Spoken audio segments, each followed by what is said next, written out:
দর্শক বন্ধুরা, প্রথমে আপনাদের ডেস্কটপ থেকে গুগল ক্রোম ব্রাউজারটা ওপেন করবেন।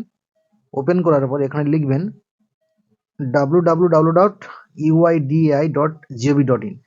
তো ওপেন করার পর এরকম একটা ইন্টারফেস তোমাদের সামনে ওপেন হবে। আর এখানে লগ ইন অপশানটা আছে, ওয়ান ট্যাপ ক্লিক করতে হবে। ক্লিক করার পরে যে কাস্টমারের আধার কার্ড ডাউনলোড করতে চাইছেন সেই আধার কার্ড নম্বরটা এখানে স্পেসিফিক বসাতে হবে। বসানোর পরে তারপরে ওই ক্যাপচাটা বসাতে হবে। ক্যাপচাটা দেওয়ার পরে এখানে সেন্ড ওটিপি যে অপশানটা ব্লিঙ্ক করছে, এই যে নীল কালারের, ওয়ান ট্যাপ ক্লিক করে দেবে। ক্লিক করে দেওয়ার পরে রেজিস্টার মোবাইল নম্বর যেটা থাকবে সেই রেজিস্টার মোবাইল নম্বরে কিন্তু একটা ওটিপি যাবে। ওটিপিটা বসিয়ে এখানে জাস্ট লগ ইন করতে হবে। করার পরে এই রকম একটা ইন্টারফেস আপনাদের সামনে ওপেন হবে এবং ডাউনলোড আধারে গিয়ে ক্লিক করতে হবে।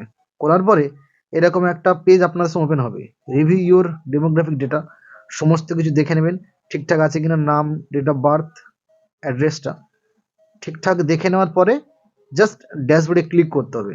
ক্লিক করলে একটা পিডিএফ ফাইল আপনার কম্পিউটারে ডাউনলোডিং হবে। দেখো আমি দেখাচ্ছি।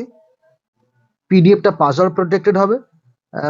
কাস্টমারের নামের প্রথম ইংরেজি 4টি অক্ষর এবং শুধুমাত্র জন্ম সালটা দিয়েই সাবমিট করলে কিন্তু এরকম একটা আধার কার্ড ওপেন হয়ে যাবে এবং এখানে কিন্তু আমরা সমস্ত কিছু দেখতে পাবো।